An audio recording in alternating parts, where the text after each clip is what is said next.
Et salut les bichons, c'est Anthony pour Bichon TV. Aujourd'hui, je teste pour toi un ensemble de vêtements de chez Coverguard. Allez, générique. Je vais tester des vêtements. Pour ça, je vais avoir un pantalon, un polo et aussi une veste, mais des EPI qui vont avec, les chaussures, des gants, une casquette. Tu vas avoir un petit peu mix casque de chantier et aussi des lunettes de protection. Pourquoi faire? Simplement travailler dans de bonnes conditions, bien confortablement et surtout en sécurité. Tout ce matos, c'est pour qui? Pour moi, c'est vraiment pour tout le monde, que tu sois pro ou alors particulier, et c'est particulièrement adapté à ceux qui vont faire des travaux dans seconde œuvre. Bon, ça pour le café, c'est top. Mais alors pour bosser, ouais, je pense que on peut faire bien mieux. Et on commence par le bas. C'est privé ça.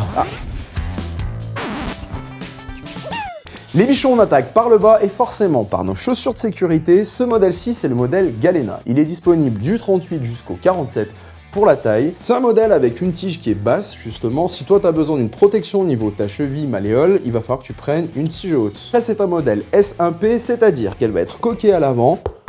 Donc ça va pouvoir résister à une chute d'un objet avec une force de 200 joules et à l'écrasement sur 15 000 Newtons. Comme tu peux le voir, on a fait 2-3 tests et même si Fabien saute dessus, moi je ressens rien à l'intérieur, ça c'est nickel.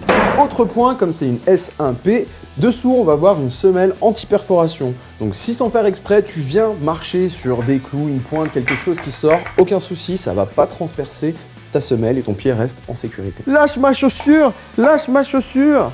Autre chose, elles vont être résistantes aux hydrocarbures et comme tu peux le voir ici, il y a une partie qui va être réfléchissante. Au pied, moi ce que je retiens, c'est que c'est une chaussure qui est dans la moyenne des poids, on est autour de 600 grammes. À porter, c'est relativement léger. Elles sont faites de manière à ce qu'il y ait une bonne évacuation de la transpiration. Bon, je t'avoue quand même qu'après une journée sur le chantier, quand tu les enlèves, il y a des chaussettes qui sont un petit peu humides, mais bon, honnêtement, c'est déjà pas mal. Au global, moi, ce que je retiens, c'est qu'elles sont assez sympas au niveau du look. Elles ressemblent vraiment à des baskets. Les bichons, on enchaîne avec le pantalon. Comme tu peux le voir, il a un aspect jean. Là, tu as une toile. Regarde, on n'est pas perdu. On retrouve nos classiques. La différence, par contre, c'est qu'il est bourré d'élastane. Pourquoi? Pour que tu puisses faire plein de mouvements, franchement, c'est super agréable. Dessous, tu as toute une partie là qui est vraiment tout en stretch. Si toi, tu es un boss du grand écart, tu vas pouvoir le faire. Pour le reste, on va retrouver des grands classiques sur les pantalons de chantier. Devant, tu vas avoir une partie qui est renforcée au niveau des genoux et tu vas pouvoir y rajouter une genouillère directement à l'intérieur. Autre point sur un pantalon de chantier qui est vraiment important, l'ergonomie, notamment toutes les poches. Tu vas pouvoir caler les indispensables, tu vas avoir ton crayon, un cutter, téléphone portable, parce que maintenant, on l'a tout le temps avec nous. Et tu vas avoir différents types de compartiments plus ou moins grands pour pouvoir vraiment ranger et avoir tout à dispo sous la main. Les bichons, une petite info, si vous êtes intéressé par ce pantalon, il est dispo du XS au 4XL. Alors juste une autre chose, ça a tendance à tailler très grand. Le modèle qu'on m'a livré à moi, c'est du M et habituellement sur du pantalon classique de tous les jours, je suis sur une taille entre 44 et 46. Les bichons, il y a un élément important que je voulais tester avec ce pantalon, c'est sa résistance à quoi? Aux étincelles de meulage. J'en ai cramé des tonnes de pantalons en faisant ça. Et là, bonne surprise, ça résiste bien. Les bichons, pour la suite, du grand classique, un polo, mais aussi une veste Safari Kiji. Ces deux modèles, ils sont dispo du S au 3XL. Pas grand chose à te dire, simplement des modèles qui sont en coton, et là, coton et polyester. Ça tient chaud, c'est doux, c'est cool. Sur la veste, au niveau des poches, l'ouverture est un petit peu petite. Si tu as des mains qui sont moyennes, voire moyennes grandes, tu vas commencer un petit peu à galérer pour rentrer et sortir. Quoi qu'il en soit, les deux, je les portais aussi quand j'ai pu meuler. Et honnêtement, j'ai été assez bluffé, surtout par la veste qui, normalement, ils ont tendance à vite cuire quand on vient un petit peu les chatouiller avec des étincelles. Et là, franchement, ça n'a pas bougé. On a fait le tour de tout ce qui était vêtements, maintenant on va passer aux EPI. Première chose, protection des mains, et pour ça on a ces gants-là, c'est les Eurocut N303. Ils vont être dispo en taille 8 à 12, donc là vraiment très petite main aux très grandes. Et ça va être des gants qui sont polyester avec un revêtement juste devant, un enduit au nitrile. On a un super bon toucher, même quand on va faire des choses qui sont un petit peu fines, des vissages type avec des pas mécaniques, toutes ces choses-là, on peut le faire, on n'a pas obligé de quitter ses gants. Autre point ultra important de nos jours, il fonctionne parfaitement avec son smartphone. Donc si on a besoin d'aller revoir un couple de serrage, une info, quelque chose sur internet vite fait, on n'est pas obligé de tomber les gants, ça c'est très bien.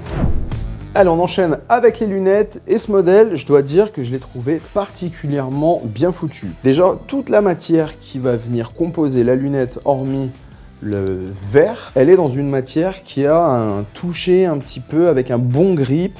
Le profil, il est globalement bien foutu. Pourquoi? Parce que tout va bien plaquer, ça veut dire qu'il n'y a pas de poussière ni de copeaux qui vont rentrer jusqu'à ton œil.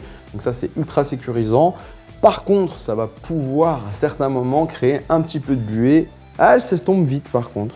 Non, la vision avec, elle est excellente. Après, dessus, c'était noté qu'il y avait un traitement anti-rayures. Bon, faut pas rêver non plus quand on vient poser ses lunettes sans y faire trop gaffe. Il y a déjà des traces de micro-rayures. J'imagine que par rapport à un modèle sans traitement, ça aurait rayé bien plus. Mais faut être réaliste, ces lunettes, vaut mieux en prendre soin. Ah oui, et leur petit nom, c'est Lynx. On finit avec cette casquette de protection. Attention, ce n'est absolument pas l'équivalent d'un casque. Pourquoi? Ça va simplement, grâce à cette coque qui est à l'intérieur, te protéger si toi, en te relevant, tu viens taper sur quelque chose. En aucun cas, avec ce dispositif, tu vas être protégé contre des chocs, des objets qui tombent. Globalement, je trouve que ça peut être un bon équipement lorsque tu vas venir bosser à l'extérieur, parce que tu vas allier une protection à une visière qui va te protéger du soleil. Et surtout, si tu travailles en plein cagnard, tu vas pouvoir, au bout d'un moment, quand elle va commencer à être trempée, dissocier la partie coque de la partie tissu pour pouvoir la laver et ensuite la remettre et qu'elle soit toute propre. C'est bien vu. Les bichons, pas de bilan. Cette semaine, on a simplement fait le tour de ce que propose Coverguard en équipement. Je retiens juste deux choses, mes deux coups de cœur. Premièrement, ce sont ces lunettes. Et ensuite, c'est ce pantalon que je trouve vraiment très bien pensé. Je l'aime bien, franchement, il est cool. Comme je vous dis toujours, bosser c'est bien, avec le bon matos c'est mieux, donc faites-vous plaisir et prenez soin de vous.